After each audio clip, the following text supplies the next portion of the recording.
and welcome to Dark Natter, the podcast where we take your favourite works of dark fiction and crack open their skulls to feast upon their brains.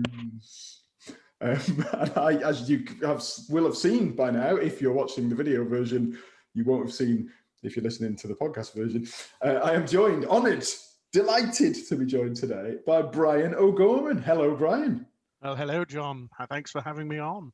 My pleasure. My absolute pleasure. Brian is a fellow dark fiction writer and I would venture to suggest enthusiast, author of various ace books. But maybe I'll shut up and let you introduce yourself, if that's okay.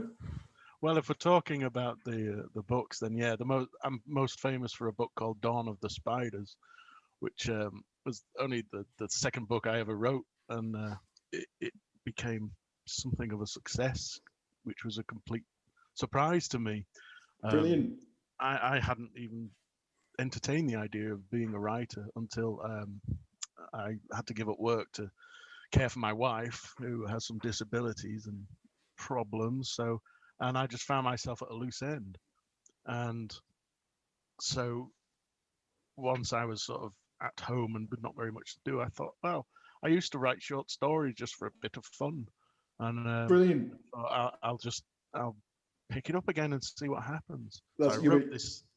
Go on. No, sorry to interrupt. I was just going to say you'll be pleased to hear that I joined, like a virtual launch thing for someone else's book yesterday. And I mentioned, so this is a bit of a friend connection, but one of the people who was attending, you'd spoken to them recently, I think, as like an interview thing. And I was like, oh, I'm speaking to Brian tomorrow. And then someone else who was on the call said, oh, is that the Dawn of the Spiders guy? So that's great, isn't it? You are totally known as the Dawn of the Spiders guy. Exactly, yeah. But that's how it sort of came about. I just wrote some stories. I wrote one called Pharmacon, which was a story about a serial killer. It was only like 60,000 words long because, I hadn't found my feet yet. And so I ended up putting that out on Kindle Direct Publishing, which was sort of the only avenue really that I knew how to get things published. And it sold like 7 copies. Families and friends bought it, and then, aren't you clever, sort of thing. I just carried on writing, and I'd seen this story on the internet about there's a spider in the corner of this room. Someone had taken a picture of it, and they said that they'd photographed this in Manchester, which is up the road from where I live. And it was like, oh, that's a bit scary. It was a big, horrendous looking thing, but it turned out to be fake. It turned out to be a giant huntsman spider in New Zealand. And they're the leg span on those things the same size as a dinner plate, so that you can get an idea of how big they are. That you get the ones you often hear this, and again, this is one of those. When you feel like something's doing the rounds, it's like a repeated rumor that keeps doing the rounds, and it's always like, oh, a giant spider crawled out of a bunch of bananas and attacked me, and I'm always like, is that? I'm sure that happens once every few years, and it's probably bollocks. But it was just that idea that it was bollocks. But what if it was real? Yeah. And so I started writing a story about it, and I originally entitled it "The Spiders of Manchester," and then much later on, with my love of George Romero, who we're going to talk about in a bit, I renamed it "Dawn of the Spiders," and I just thought, well, that's quite a catchy title. It is. I concur completely. And then it was literally an overnight thing. It didn't do anything for ages, and then one day I got up and checked my sales figures, and it sold several hundred copies in a very short space of time, and then it just kept going and going and going. So it was like, well, there you go. So I'm a writer now. Absolutely, yeah. Because we all suffer from massive imposter syndrome, don't we? And it's all like, at what point am I a real writer? And you definitely are. Well, you're a real writer as soon as you write anything, but you're even more of a real writer when you've sold loads of copies of it and it's an age book. So that's fantastic. And of course, as you mentioned, the kind of Romero movie nomenclature inspiration, which we'll come on to. But yeah, you've also got a day of the Spiders as well. Yeah, that's right. Yeah, Day of the Spiders was. I knew I had to try and. I wanted to sort of prove that it wasn't a fluke. I think that's what it was, and so I started penning a sequel that was bigger, and I had that mentality of a sequel has to be bigger and more spectacular than the original. So I was thinking along the lines of, like Terminator 2. Alien to Aliens. Aliens, yeah. So it's that kind of mentality. So I took a whole year to write this sequel, and it did just as well as the first one. So I was rather pleased with that. And just Brilliant. recently, I've finished writing the third one, which is called Night of the Spiders, funnily enough. Excellent. Oh yeah, So you've gone in a different order from Romero, I guess, but that's fine. And then, as we'll come on to, he sort of that whole thing of like night, dawn, day. He kind of ran out of steam, didn't he, and started to pick some quite weird alternative titles. But that's it. Yeah. So I'm going to try and get that out by. I'm hoping to get it out on Halloween this year. Oh yeah, that'd be perfect. That'll close the door on that, and then I can get on writing some other stuff as well. Oh well, we'll come back hopefully to some of your, the inspiration and some of your works in a little bit, if that's absolutely okay. Yes.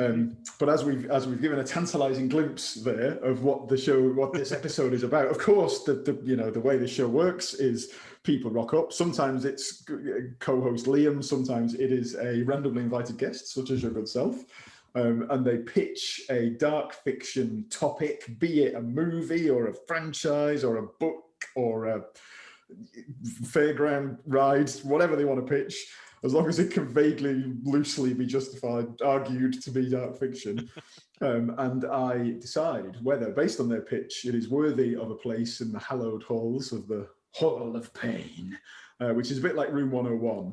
But I'm a lot less picky than Nick Hancock or Paul Mertens, and I think everything that's ever been pitched has got in. So please don't worry about. I don't want to create a stressful moment later. This is highly likely to get in because, of course, we are talking about George A. Romero and his.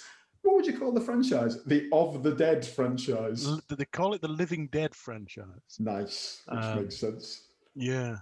Just based on the first film, which was Night of the Living Dead, which I watched today, just as a bit of research, just re-watched it. But yeah, you're quite right. You've got, just to quickly skate over the kind of what is sort of canonically in. You've got I think about 6 movies.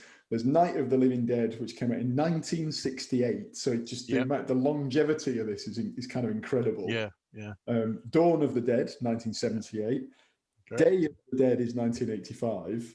Mm-hmm. Then we're into the slightly weird naming stuff. Then you've got Land of the Dead in 2005, yes. Diary of the Dead in 2007, and then a movie, I've seen those admittedly quite a while ago. One I hadn't seen until last night is Survival of the Dead, which I can't work out if that's sort of a clever pun or just a bit of a crap title. I'm not sure. And then I think it's like you say, he ran out of parts of the day to name it after. Evening of the Dead, kind of afternoon of the dead. It doesn't quite work. And then apparently 1 hour after tea of the dead. It's like 11s of the dead. So it doesn't. It sort of ran out of. It only works for a trilogy. And then apparently there's an upcoming movie called Road of the Dead. But I don't know if the fact that George Romero has sadly passed away means that's been kind of shelved or not. But we'll see. We will see. Yeah, I mean, there's all sorts of rumors about saying that there's going to be another one. I did see a post by his son, but this is going back about a year ago or so, of a film called Rise of the Living Dead.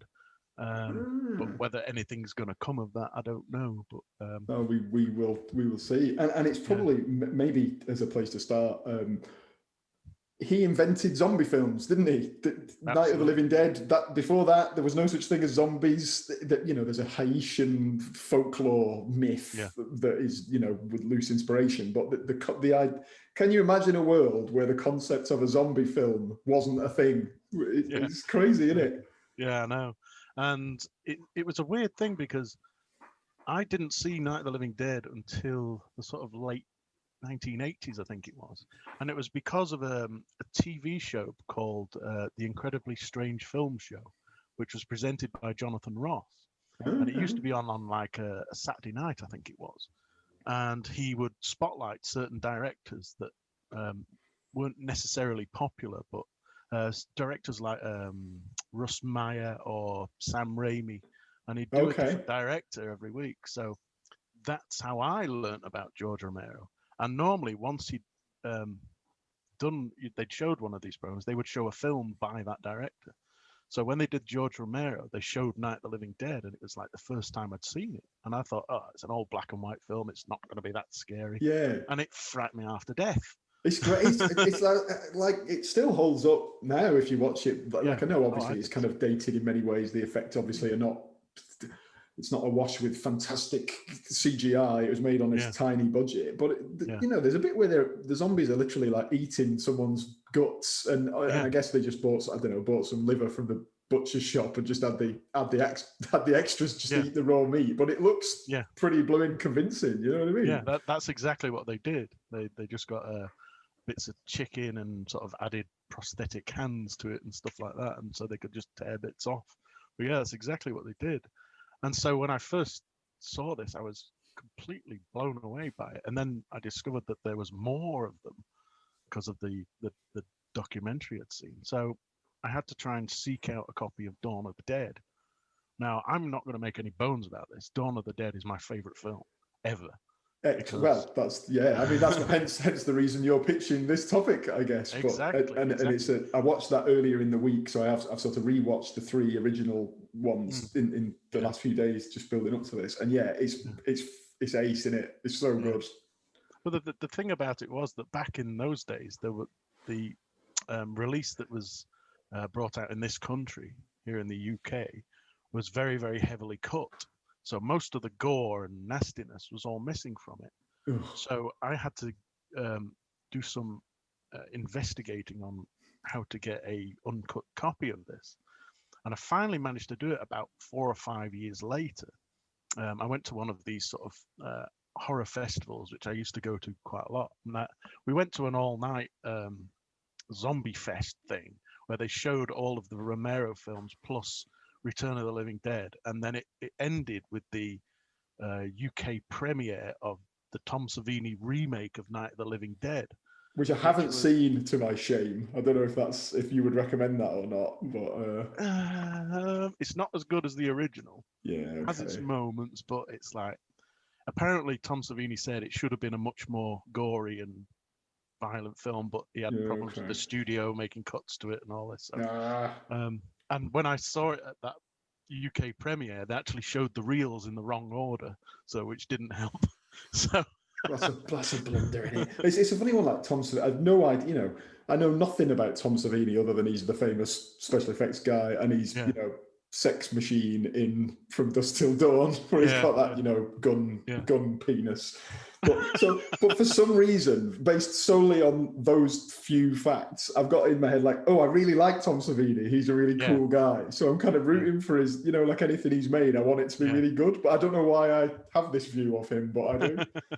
Because he's just one of the boys, that was part of this era, So I managed to get, whilst I was at this horror festival, a copy of The Exorcist, which you couldn't see in this country, and an uncut copy of Dawn of the Dead with Japanese subtitles. And when I watched this uncut version, it was like a whole other film. It was like it went from being really good to just phenomenal. Yes. Now, when I watched it back in those days, I was interested in the blood and the guts and and the tearing of bodily orifices and things like that. But as I've got older and I watch that film, every time I watch it, it seems to have more and more layers to it. And it's like really quite subtle at first, but once you start peeling it back, like if you look at the opening sequence of it, where they're in a television studio and they're talking to this scientist who's trying to convince people that all their loved ones who die are going to start getting up and eating people, and people are going, bleh, you're talking rubbish, we're not giving up our dead bodies and all this stuff. And I was just watching it, considering the situation we're in now. Yeah, absolutely. It's like, wow, Romero got this absolutely pitch perfect. Yeah, the way people would react to. Yeah, he knew that people wouldn't be wanting to give up their dead bodies for orderly extermination. And it's like, Wow, that's really deep. And there'd be conspiracy theories about, oh, you can't trust the scientists and all that kind of stuff, which is all of which we're seeing now in the, in the kind of pandemic with all the anti-vaccine stuff and whatever. Yeah. You can, and there's I remember people sort of saying as well, Dawn of the Dead, where they end up in the shopping mall, they're kind of holed up in the shopping mall, which is, zombies wandering about inside, going up the escalators, falling over, going back, and they're sort of carrying out these like remnant shadow sort of vestiges of their former human behavior. They don't, they, although they are, mindless cannibal eating machines, they still also knock about around the shops. And it's like, it's sort of like a parody of like sort of stupid sheep-like consumer culture, which is good. Yeah, exactly. And it's these layers that if you watch the film a few times, you sort of start peeling these layers away. And it's like, okay, so they shut all the zombies out of the shopping center, but then it's like, well, what do you do after that? Once you've made yourself safe, what do you do? And they're just sort of wandering around covered in expensive jewelry, bored out of their minds, because gambling. They've got like money that's now worthless, and they're like playing poker, aren't they, for all these like thousands of dollars and stuff. Yeah. I just think it was so well observed that the consequences of, sort of taking control of all this consumer paradise. And it's like, okay, well, you're locked in it, so what else do you do then? They've got no purpose anymore. They just sort of sit around eating all the food and dressing up in nice fancy coats, which I guess is what we'd all on a sort of simple level in your head, that would almost seem like a utopia, like a paradise, like, oh, no job to do, free stuff, brilliant. But I mean, you can draw a sort of parallel line between that and H.G. Wells's The Time Machine, with the Eloys who just lounge around in the sun all day, and one of them falls into the river, but they can't be bothered to get up and save them because they're just like, we're too busy relaxing. So it's like, it's that similar sort of thing. It's like utopia. Yeah, you want utopia, but then what? Yeah, it's like the horror of the horror of being pampered and having no work to be done. No reason to. Yeah, just having no purpose. There's no point in you anymore. It's like, when people say, when I retire, I'm going to go and live in the Caribbean and sit on the beach and drink cocktails. It's like, great, but after 3 days, you're going to be bored. Bored out of your mind. Exactly. I completely agree. And then you're into like, well, you may as well just become a zombie. Have you already? There's loads of things I want to sort of pick up with you. One point maybe on the sort of one of the kind of progressive elements of those first couple of films is they've both got a black guy as the main protagonist and the main hero, which is quite a big deal, I guess, in the 60s and 70s. Well, it would have been, but Romero's explanation for that, when he was asked, he just said, well, I've forgotten the actor's name now. Is it Dwayne something in that? Oh, it's I even checked this. Dwayne Jones. Dwayne Jones. That's it. All they said about that was he was just the best actor out of all our friends. They didn't even consider his skin color.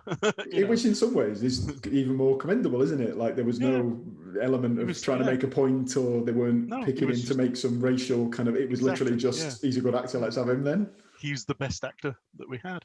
And they did it again for Dawn of the Dead. So there was a bit of a similarity between the two films, you see. It's just, that's the way it happened. It wasn't sort of making a big statement about it. It was they were just the best actors for the job, and it's like, well, there you go. And it's just that now when we look back on it, you see what a big thing it actually was. But it was just not thought of that way at the time. It's just, but then it's like everything with George Romero. He had this sort of long-term vision for everything, even though he probably didn't realize it. That's the sign of a genius, The guy in the sort of the star of Dawn of the Dead is a guy called Ken. I hope I'm pronouncing his correctly. Ken Foree. He ended up, I think he was, I can't remember which one of them was. He played Keenan or Kel's dad in Keenan and Kel. So when you're watching it, I'm like, where do I know him from? I know this guy. Why does he look so familiar? And then I found it was like, oh right, that's where. Yeah. He also had a cameo in Zack Snyder's remake of Dawn of the Dead. So that's a good segue, I guess, into something I did want to ask. Yes. How do you feel about the remake of Dawn of the Dead? Did you like it or not so much? A film by any other name. I think that's my thing. If they'd have called it something else other than Dawn of the Dead, I'd have probably been more on board with it. I think the problem with the remake is it doesn't hit the same notes as the original, which, you know, is probably a bit of an unfair comparison. I'm not saying I don't like it, but when people say, "Oh yes, it's better than the original," I sort of gnash my teeth and go, well, "You've obviously missed the point." I think they're two different films. You know, one's got slow-moving zombies, and it's more of a focus on the effect that it has on the people that are sort of shutting themselves away from the world. And whereas Zack Snyder's film is more of an action horror sort of thing. So I liked it. I just didn't like the comparisons between the two, because I think they're too different. I think that's a good. I haven't rewatched it for ages, but when I first saw the Dawn of the Dead remake, I don't know, whenever it was, 10 years ago or something, I didn't like it, and I think there was an element of like, it was just a bit. It's a bit gratuitous, but it's hard to explain why when gratuitous. So there's loads of gratuitous gore in all the, certainly from when Tom Savini got on board with the special effects, and literally like pulling people in half, but it's hard to explain. There's like gratuitous good and gratuitous bad. I thought the bit with like the baby, you know, the zombie baby, was just a bit like, I'm not a fan really. And I agree with you. You're right. That's a really good way to think of it. It's probably an okay zombie film, but why badge it as a remake of the original, you know, a classic, when they make quite a lot of decisions where it's just completely different? Like you say, even the fast, I do remember thinking the fast zombies were terrifying, but that kind of undermines that's not the canonically established nature of the Romero zombie, if you see what I mean. Yeah, it's like I think with Snyder's film, it's like they were trying to make the zombies more sort of front and center, and it's kind of like, really, in Dawn of the Dead, the original, it's like the zombies almost become a background for the sort of the people locked in the shopping center, plus the motorcycle gang on the outside that are going to invade. They're actually more of a threat than the zombies are. Whereas in Snyder's film, the zombies are the main threat. And it just sort of changed the dynamic a bit. And that dynamic in the original Dawn of the Dead is what sort of carried through to things like The Walking Dead. Totally. Where it was more of a focus on the human, how the humans are interacting with each other. I used to love The Walking Dead. I mean, The Walking Dead was great. At the moment, I just can't watch it because it's like it's run its course now. It's you know, some things need to go away. Yeah, it's fallen foul of that. I've moaned about it on here before, but this whole thing, it's kind of like the American concept of seasons. So it's not like a series where it's, you know, series 1 and maybe you plan a series 2, maybe even a series 3. It's just, let's just renew this show as long as it remains popular, it's just going to run forever. Well, and they just invariably end up not, you know, it's got to come to a point where it's run out of steam, which is where The Walking Dead's got to. Exactly. And there's no progress with it now. It's stuck in a rut. You can't go anywhere with it. They've done the whole thing with the saviors and the whisperers and all that. It's like you can't do that anymore because it's just the same old story being rehashed. Yeah. And so it just doesn't work. And you know, they've not progressed the zombies at all, which we'll get into a bit more when we're moving down this list of George Romero films.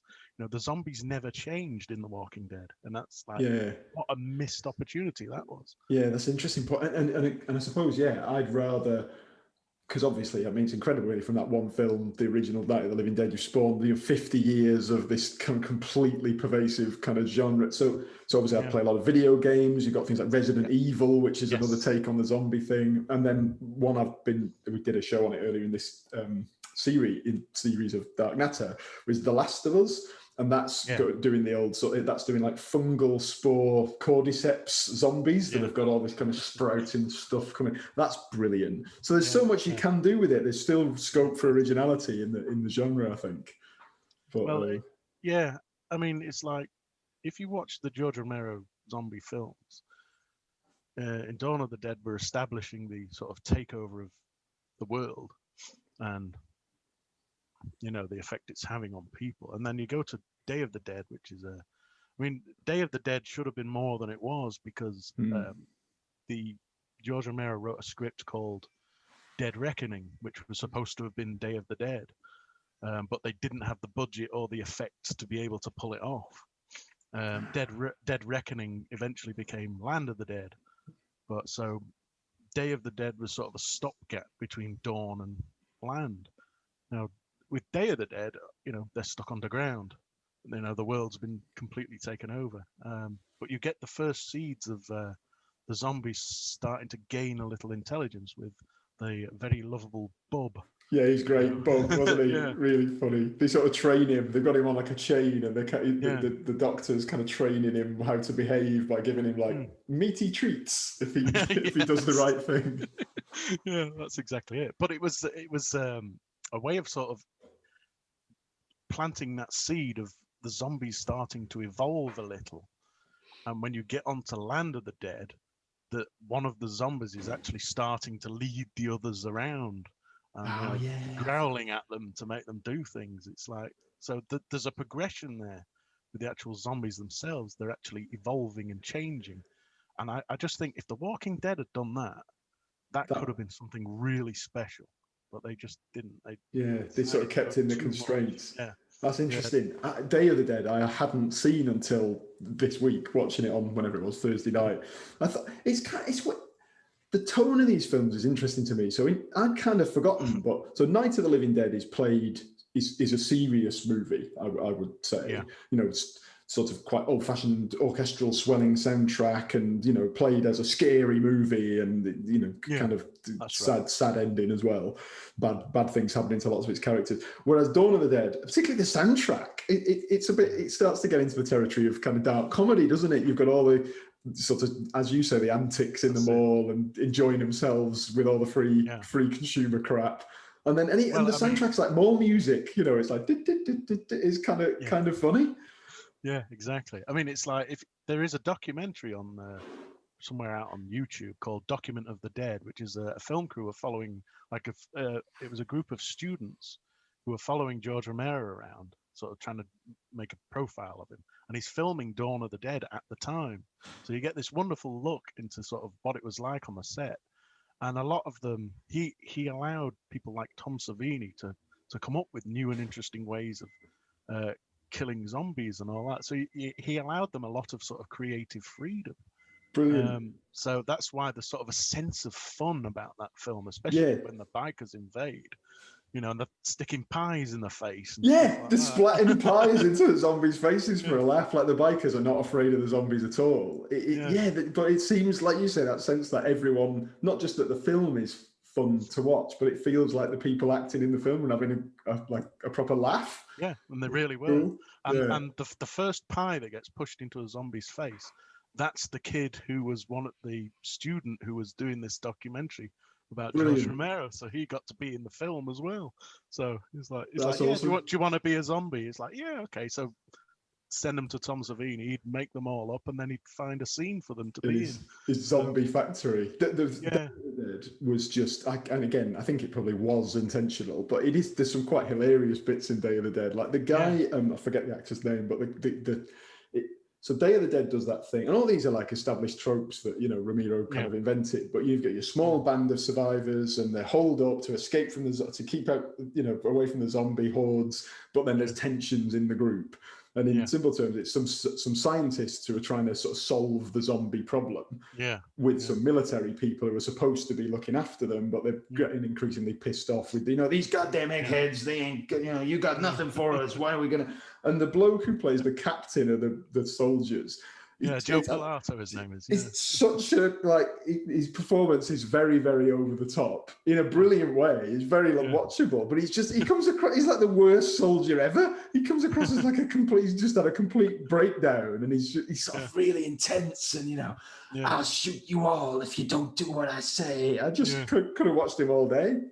It's really brilliant that he gets torn apart the way he does right at the end. He does, where they pull his legs away, and his innards are all over the floor, and he's just lying there going, "Choke on him." He's still sort of defiant to the end, even though he's literally lost his entire bottom half. Right to his last breath, he's still this aggressive a person that can never admit defeat. So it's like, yeah, he's he's funny a great though. character. Yeah, And he gets Bob, who they've taught to shoot a gun, shoots him, and he gives him like a sarcastic salute, doesn't he? Yeah, Like sarcastic zombie yeah. salute. That's brilliant. I just thought that was great. Yeah. So Day of the Dead was very good at sort of establishing maybe the next phase in the zombie evolution, and then we had to wait 20 years for the next one, which was Land of the Dead. I remember. Yeah. Have I misremembered this? Is Land of the Dead the one that's got Dennis Hopper in? Yes, that's the one. I love Dennis Hopper, so that was a reason. I think I went and saw it at the cinema. I remember being a little bit disappointed with Land of the Dead. Like it was this, the big return of the master, and it was George Romero's comeback. Maybe I just had seen too many other zombie films by that point. You know what I mean? And it lost its. But I remember not being. Again, it's not a bad film, but it wasn't. It didn't blow me away. Yeah, maybe. Well, I was a bit the same. But then my expectations were so high they could never have been sort of measured up to. It is worth repeated viewings. Because again, like Dawn, it has layers that you have to sort of peel away with repeated viewing. It took me a few goes to really sort of enjoy Land of the Dead. And for me, the evolution of the zombies, where there's one called Big Daddy, I think his name is actually growling at the other zombies and sort of getting them to come together and take over this walled city that everybody's living in. Yeah, they've got like an electrified fence or whatever it is, haven't they? Yeah. They keep the zombies out. But but I think it was a lot of it was just it. How can you possibly live up to it after a 20-year absence? Yeah. I've got the director's cut of it as well, which is even longer. And there's some interesting elements to it. It's just like, you got the guy with the burnt face who's a really good marksman. I like it. I'll have to. I didn't rewatch the latter. Well, of the latter three, so Land of the Dead, Diary of the Dead, Survival of the Dead. Yeah. I'd seen Land and Diary a while ago. Diary, I literally can't remember anything about it other than I think it was trying to get on the sort of shaky cam found footage bandwagon, which is fine. It's just not very good. Yeah. Whereas Survival of the Dead was kind of quite fun. I've sort of quite enjoyed that, watching that last night with the two feuding Irish blokes, which was a bit unexpected and weird. Yeah, it is a bit of a curveball, Survival of the Dead. It's like, because I would have thought that sort of after Land of the Dead, that sort of would have been it. That would have been the end of it. So it's like, to get like two sort of extra ones, it's like, when I first saw Survival, I was like, what the hell is this? Just a weird little kind of anomaly. What is this? And then you watch it a few times and it's kind of like, it's harmless enough. It's not breaking any barriers, but it's and it was sort of Romero's last zombie film, so you got to exactly. Yeah, it's almost like a lap of honor kind of thing. And I did quite like the idea that it was exploring this idea that on some remote island, I think it's called Plum Island, there's two old Irish fellas who hate each other's guts basically, and we will see those guts before the end of the movie. And then I think one of them kind of wins and ousts the other one. Yeah. Right. The other one being played by the bloke who played Wyndham Earl in Twin Peaks, which was a bit of a bonus because I love that show. And the guy who retains control of the island, he's decided, no, I'm not going to kill zombies by shooting them in the head, burning the corpses. I'm going to keep them and sort of chain them up in the hope that there's a cure in the future, which in some ways, maybe you would do that. Like everyone in zombie movies is always a bit quick to resort to, just getting rid of the zombies. Maybe there's an argument for, wouldn't you want to keep them around just in case you could bring him back? So he's got the postman is chained up to the post box and he just keeps doing an endless loop, putting envelopes in, taking him out again. Yeah, it's an interesting, and they actually they were trying to persuade the zombies to eat animals instead of humans as well. Yeah. And sort of right at the end, the zombies suddenly eat one of the horses. So it's kind of like they were looking at that as a possible solution to feed them animals rather than have them prey on humans. So that was the other thing I took away from that. But like I say, it's an inoffensive film. It's just not groundbreaking, you know. Yeah. It's just one of those things you could watch if there was nothing else on the telly, you know. And by this point, you've kind of had, you know, I suppose I'd argue there's been definitely better zombie film. Like there's a Spanish film called Rec that got remade as a film called Quarantine, but the original one's better. If you've seen that, I think that's fantastic. Like as a zombie film, that's one of the best. And there's Korean films like Train to Busan as well. Yes, phenomenal. I love that. It's phenomenal. It's brilliant. It's funny that I watched that quite recently, and my little sisters. I've got twin sisters who are much younger than I am, and they're quite horror fans, which is potentially my fault. And they really like that film as well. Yeah. So yeah, it's sort of like compared to some of the real high points of the genre and the Walking Dead series, you know, Survival of the Dead isn't breaking any new ground. And of course we've even had parodies and comedies and Shaun of the Dead and all that kind of stuff, you know. So and I'm a big fan of Shaun of the Dead. I think it's great. And I know that that Simon Pegg and Edgar Wright actually gave George Romero a private screening of that before it was released to make sure it had his stamp of approval. They were like, that's pretty cool. We're not putting this film out unless George likes it. And apparently George loved it. And he actually had them have a cameo in Land of the Dead as well. So it's just a case of whether or not you can spot them in Land of the Dead. That's interesting. So there's some good, like I think Romero's had a cameo as a zombie in at least one of the films, if not probably several. And there's, when I was looking at, you know, like the cast of looking at the original one, there's a bloke called Bill Hinsman, and he was zombie number 1 in Night of the Living Dead. That's quite nice. The original, the original. You know, the one in the graveyard, and he's kind of like a bit. Imagine being the original zombie, the first ever zombie. But, the one that started it all. Yeah, Patient Zero kind of thing. I wonder what Bill Hinsman got up to. I'm gonna look him up. He passed away in 2012. Right. But he was Samuel William Hinsman, born in October the 24th, 1936, passed away February the 5th, 2012, was an American actor and film director. First role was a cemetery zombie in Night of the Living Dead, reprised the role in new scenes that were filmed for the 30th anniversary edition of the film, was in various other stuff. Oh, and then his final role was in River of Darkness, where he played a lead role alongside Kurt Angle and Kevin Nash. Right. That goes back to what we were talking about before we started recording. It's such a weird coincidence. For the benefit of the listeners, we were talking about wrestling before we started, and there you go. We've come full circle from wrestling to zombies back to wrestling again. That's so weird. Yeah, that's great. So as far as the Living Dead films, that, you know, he really did set the bar and set it very high. Yes, his sort of influence may have tapered off in his last few films, but you can't deny that, you know, Night of the Living Dead, Dawn of the Dead, and Day of the Dead are a masterclass of zombie films. So, you know, and there wasn't just that; he did other films as well.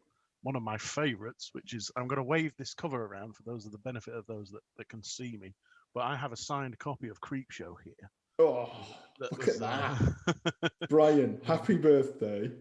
And there it is. There's his signature. G.A. Romero. That is ace.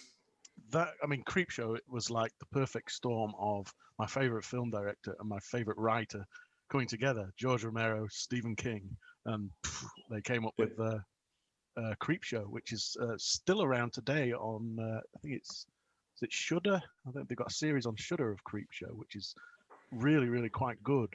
Oh, I just assumed, well, so confession time, to my shame, I have never seen Creepshow.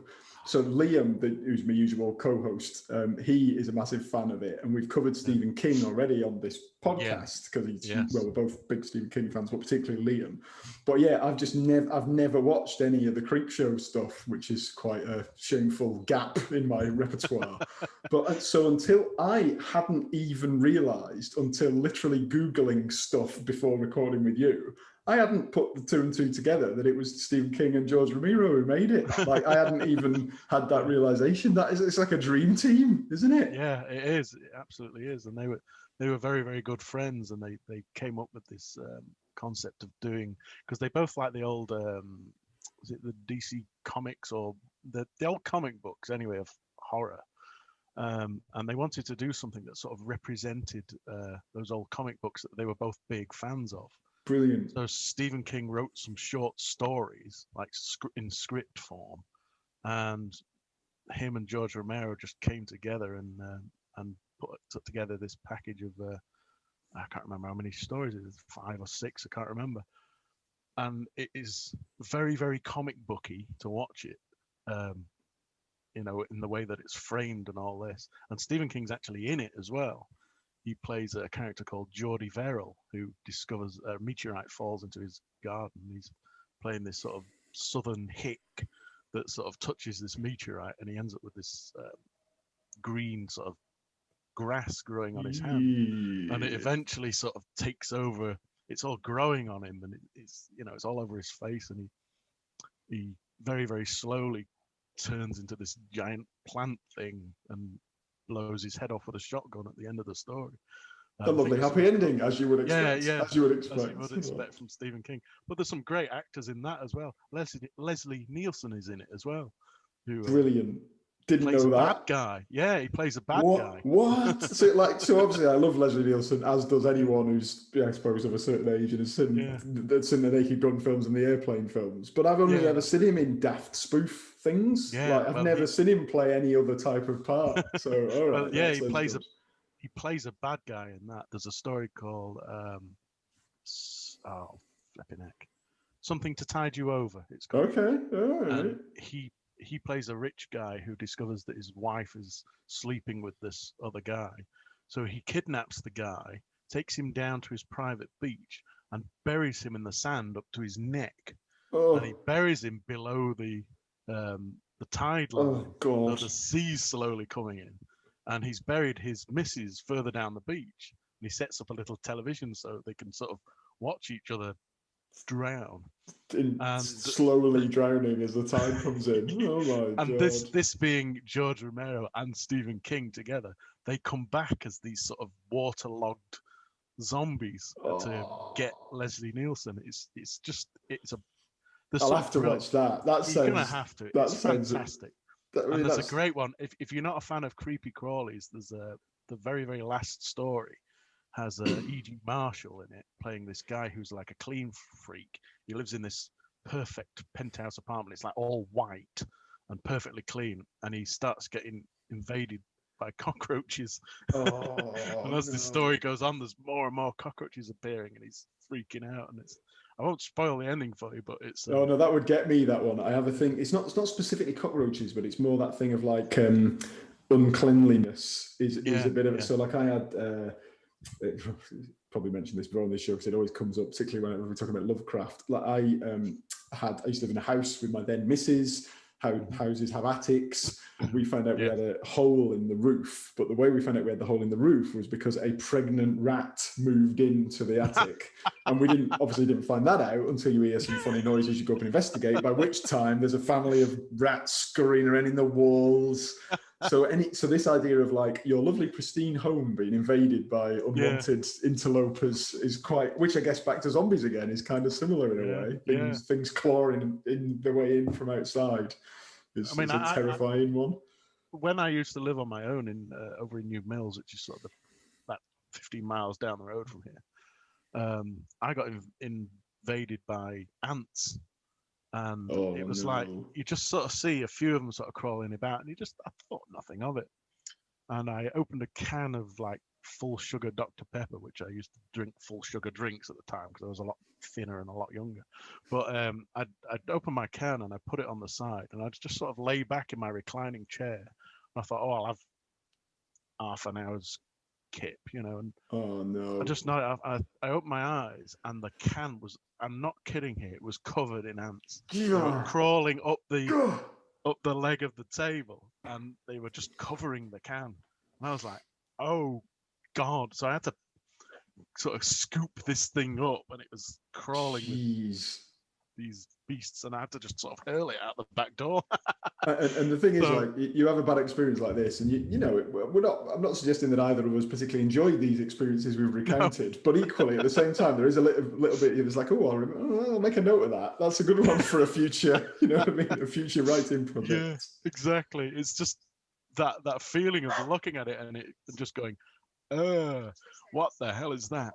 Yeah, you know, and it's just like it was just this moving mass of horror, and it's like, so I had to go out and get some ant powder and get this spray and just keep trying to kill them off. There's a thing just sorry to completely digress briefly, but there was a thing on the news I don't know, yesterday or the day before. So I guess my point is, if you have enough of any creature, regardless of what creature it is, they cease to be pleasant.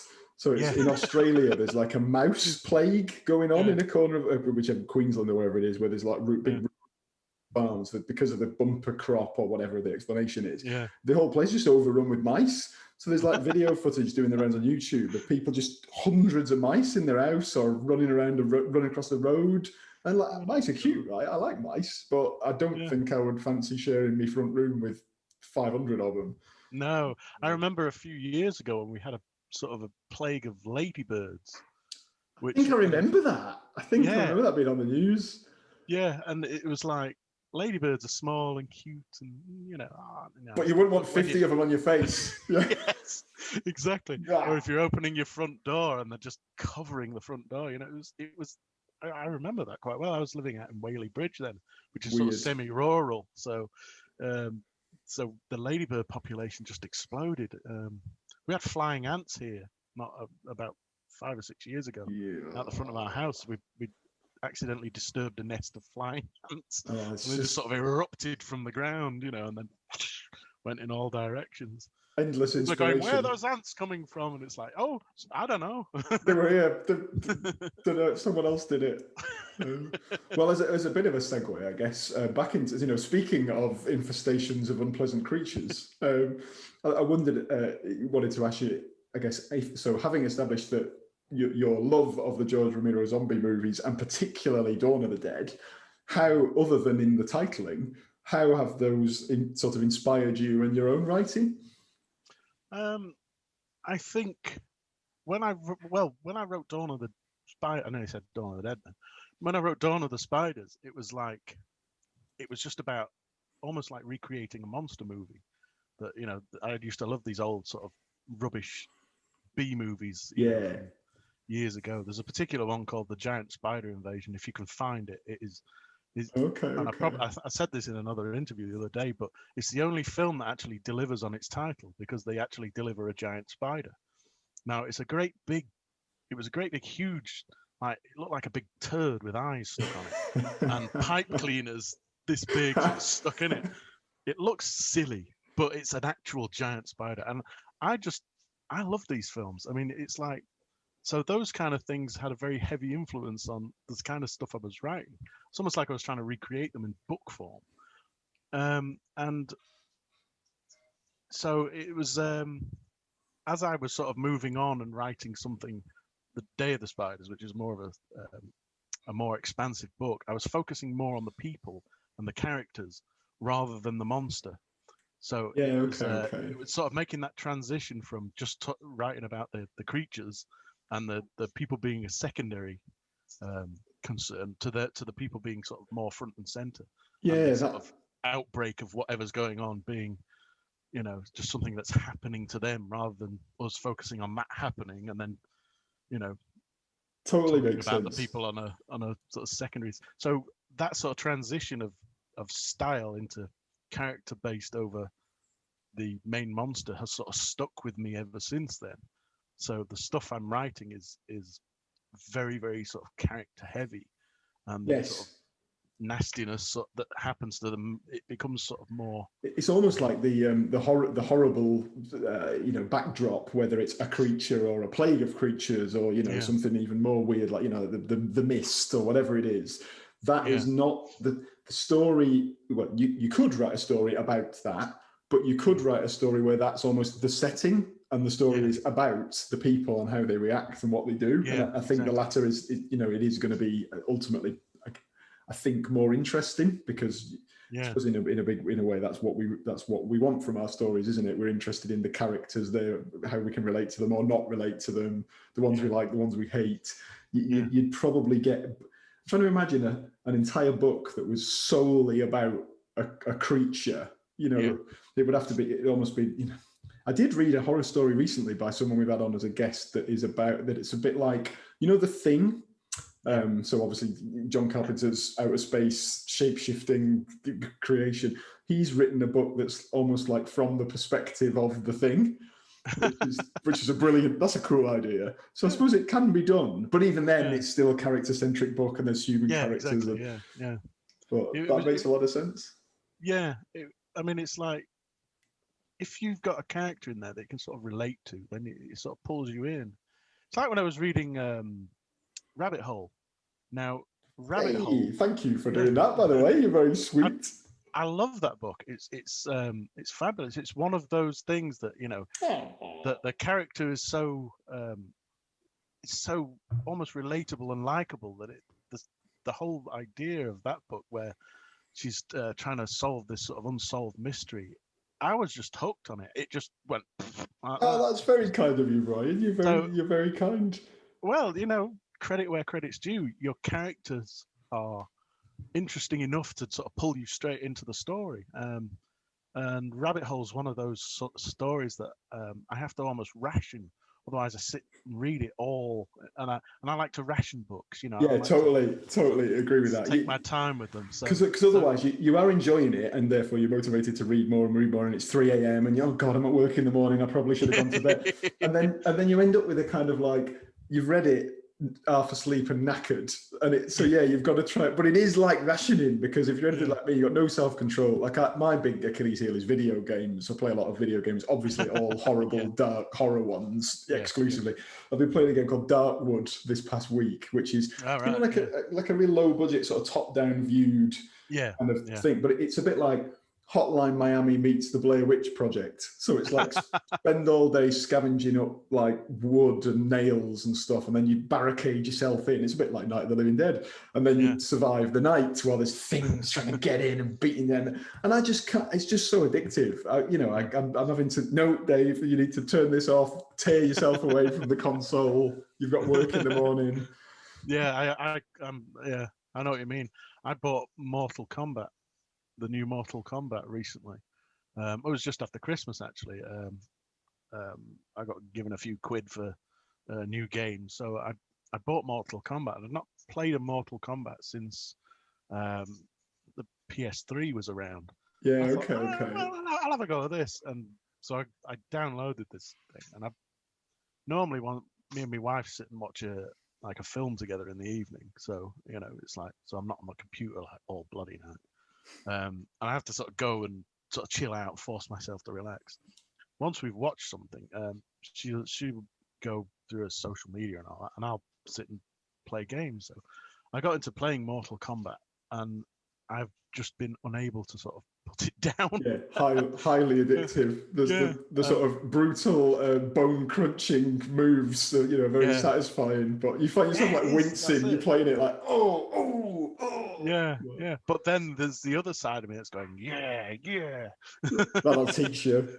I think there's a new there's a movie. They're doing another Mortal Kombat movie. Would you believe? Yeah. But there's a trailer doing the rounds. Yeah, I saw the trailer. I was quite impressed by it, actually.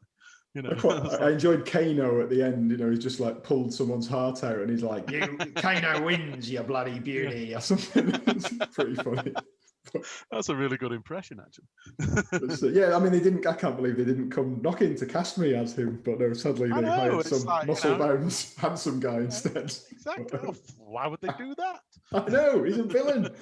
Anyway. Yeah, there's a lot of good stuff around, actually, that I'm looking for. Are you into sort of Godzilla and all that sort of stuff? Maybe not necessarily so much. So it's hard to explain like what bits of the Venn diagram of what bits of dark fiction I'm like less into and others. But I am not a big. So you were talking about like B movies before. So I love like a B movie. Cheesy, bad special effects or over the top, kind of slightly badly acted. All that stuff's great. But as soon as the villain of said B movie is gigantic, I'm less interested. I don't know why. I'm just less bothered. It's a bit like Jurassic Park was great because of the raptors, not necessarily because of the T-Rex. Right, so you like the smaller monsters. I don't know why. I think I like human scale monsters. This is a realization I've just had about myself. So thank you for this insight. I don't know why. Yeah, well, maybe it's because you would have a chance against a human-sized monster. I don't know if I would or Godzilla. not. Well, you could run. That's true. That is I know true. that you like running. So, I definitely would. I'm a bit knackered on that front. I can't run very far.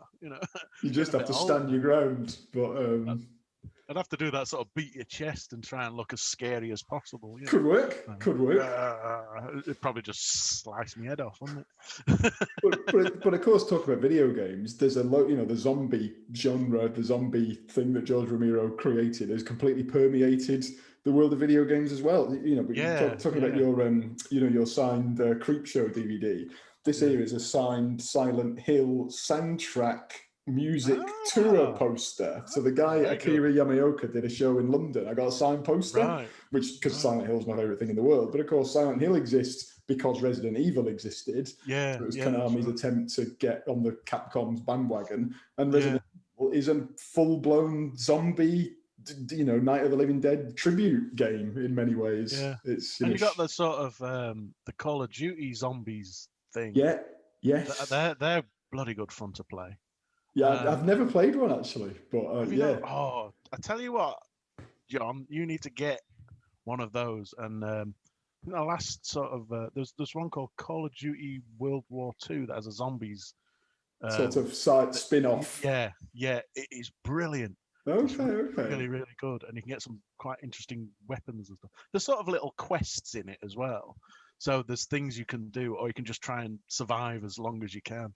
There's one that's set in a house, and there's barely anywhere to run to. You just got this sort of little circuit, and you've got zombies coming in the window, they're coming through the floors, and they are just viscerally scary as well. Zombies are one of the reasons zombies are so long running and such an established part of kind of modern pop culture is because they're dead scary. And I think you've got the horror of a person who you might have used to, there's old Mrs. Smith from the post office, like that's horrible, isn't it? But even if they're just anonymous, strangers, there is just a thing about a human that is not behaving like a human, sort of, clawing at you in a cannibalistic, reduced to their base instincts. The zombie is a brilliant, terrifying, quite unique sort of invention.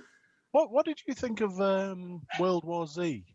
I liked World War Z. Yeah. I liked when the zombies made a big pile of zombies to get over a wall. I thought that was quite original of them. And I liked that Peter Capaldi was in it. Yeah. And do you know what? He was cast as Doctor Who just as that film came out, but it was a massive secret, right?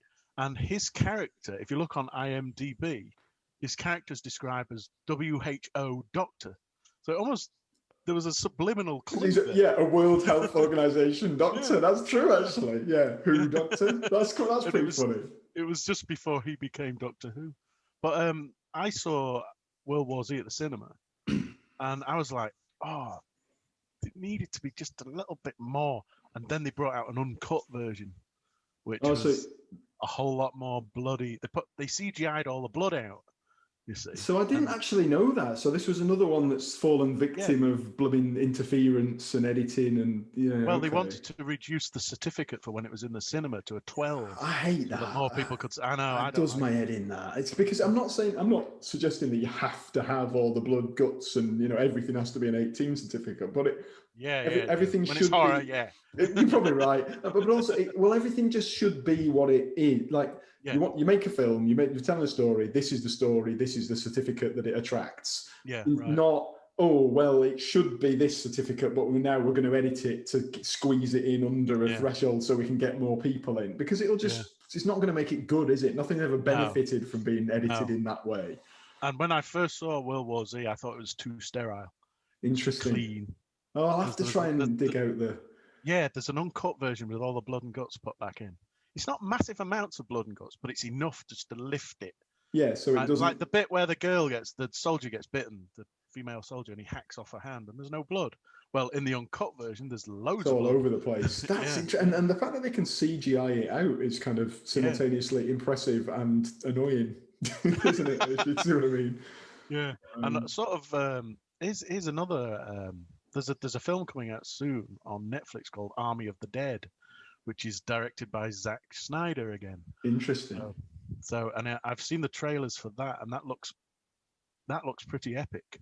It's another zombie film, but there's a particular shot where you can see all these zombies, and they're all like packed in really, really tight because there's so many of them. They're just like this moving mass of bodies. It looks pretty good. It's got Dave Bautista in it out of another wrestling connection, of course, but I do like Bautista. I think his performance, his relatively brief performance in Blade Runner 2049 proves that he's a legitimately good actor. But I think, bless him.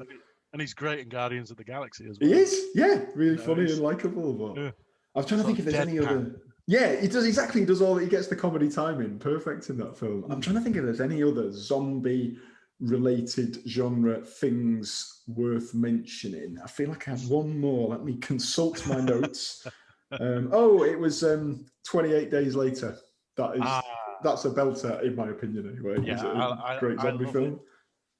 Big debate there on whether or not this is actually a zombie film. Yes. Some people say, well, they're not really zombies, they're infected. I say, bullshit, it's a zombie film. It's the same.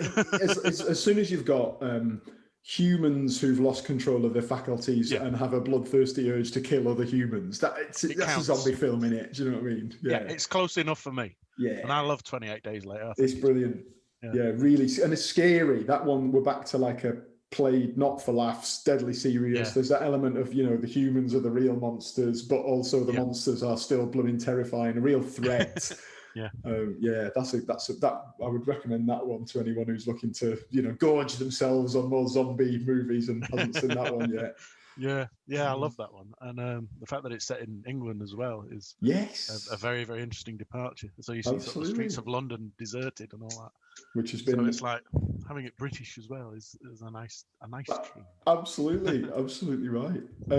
Well, Brian, is there any other aspect of the George Romero zombie Living Dead franchise, for want of a better phrase, that we have not covered that you would wish to add to your pitch? Oh, goodness me. Well, listen, he is the godfather. When it comes to zombie films, when it comes to the idea of zombies roaming around, biting people, tearing them to pieces, this guy defined the genre. Yeah. Granted, the later films weren't as good, but Night of the Living Dead, and especially Dawn of the Dead, were the ones that really sort of set the bar. Day of the Dead is also great. I don't think it's as good as Dawn, but no, I agree. It's definitely worth a watch and funny. But I agree with you that Dawn of the Dead is the one, I would say. Yeah, I think Dawn of the Dead is the measuring stick by which other zombie films are measured against. It's like totally. It is the best zombie film ever, in my humble opinion. So that's why I would like to commit my nomination for George Romero joining the very exclusive Hall of Pain. Well, that is my pitch. Thank you for your formal submission. I have considered it, given it due consideration, and I can confirm that George Romero and his zombie movies is, of course, highly welcome and will be ushered in, shuffling in and groaning and gnashing their teeth into a especially expanded. I'm trying to, sometimes, when things go in the Hall of Pain and you're trying to think of what actually is the thing that goes in the cell. Like, is it just George Romero? Is it George Romero as a zombie? Is it a bunch of zombies just all packed in? I need to, maybe it's just a DVD. I'm not sure. But probably easier to store the DVD. Yeah, that's probably for the best. Probably less of a security risk. I'll have to spend more on Night Watchman otherwise. So yeah, honoured to welcome in George Romero, and it's given us a great opportunity to just talk about zombies in general, because we haven't really covered that on the show, unbelievably, to date. I know, and just remember, shoot it in the head. Absolutely. Oh, I recommend this to you, right? If you've nothing better to do after we finish, is if you look up, there's a sort of a singer-songwriter guitar dude called Jeffrey Lewis, and he did a song called I need to check what the actual title of the song is, but it's basically like a song about zombies, and the chorus is like, if you shoot the head, you kill the ghoul. But I'm gonna close out by recommending that. Let me see what it's actually called. I think it is just called "If You Shoot the Head, You Kill the Ghoul," and it's just like, they're holding a crisis information meeting at the high school. If you shoot the head, you kill the ghoul. Brilliant. It's like zombies have permeated every aspect of media, including music. Yeah. Well, and it's one of the most common costumes for Halloween as well now, zombies. I guess so, yeah. And you can even do like a zombie thing. So it's like you could go as a zombie, but I guess there's also, you get all your, zombie cheerleaders and zombie whatever else. But, exactly. Just dirty up a costume, paint your face a bit green, you're a zombie. The zombie version of a thing. Makes complete sense. Well, Brian, thank you so much for paying us a visit today. Hey, thank you for having me. It's been a lot of fun. Definitely, and you'll be welcome back in the future if we do for example, a wrestling-related episode. Watch this space. Absolutely, yeah. I have encyclopedic knowledge of that particular subject. Zombie wrestling. Well, there is one obvious famous one actually, but well, there's two that I can think of. But God, they mind that scene quite a bit. Anyway, sorry, we digress. Where can the listeners or viewers find you if they wish to follow you, seek you out, find your works? What are the best avenues to pursue? Okay, well, I am on Amazon, so if you just do a Google search of Brian O'Gorman, Dodd and the Spiders, I'm everywhere. Yeah. At Brian O'Gorman Author on Facebook and Instagram is the best place to follow me. I don't really do any other social media because I have trouble keeping up with those two. Yeah, it's a nightmare. You just have to basically pick, because it's like, just, I do a fair bit on Twitter and a tiny bit on Instagram, and now everyone's like, oh, TikTok. You know what? I can't be bothered. Well, I'm too old. my wife's actually doing some stuff on TikTok about me. Like yesterday, I tried out virtual reality for the first time. Brilliant. She was bloody well filming me. It's always an embarrassing sight, that, when you sort of... And I was just sat down with it because I was watching this sort of 3D video, and it was sort of like floating and flying, and I'm horribly afraid of heights. Oh, so God. I was just sort of this short clip that she'd posted. I'm just sort of sat there, and then I suddenly go, "Ooh!" and then I utter a loud swear word. Not surprised. So my wife's on. I think it's Living with an Author. I think she's. Oh, that's brilliant. Oh, well, check that out. If there are any TikTok users out there, that is another avenue you can watch Brian. Experiencing his darkest fears, I guess, by the sound of it. Yeah, absolutely. And thanks very much once again. Oh, thank you for having me. It's been a blast. And I will bid our listeners goodbye on that sinister note. And make sure your windows and doors are sealed tight. And we'll speak to you again soon. That's basically it. I'll end the recording at that point. Here we go.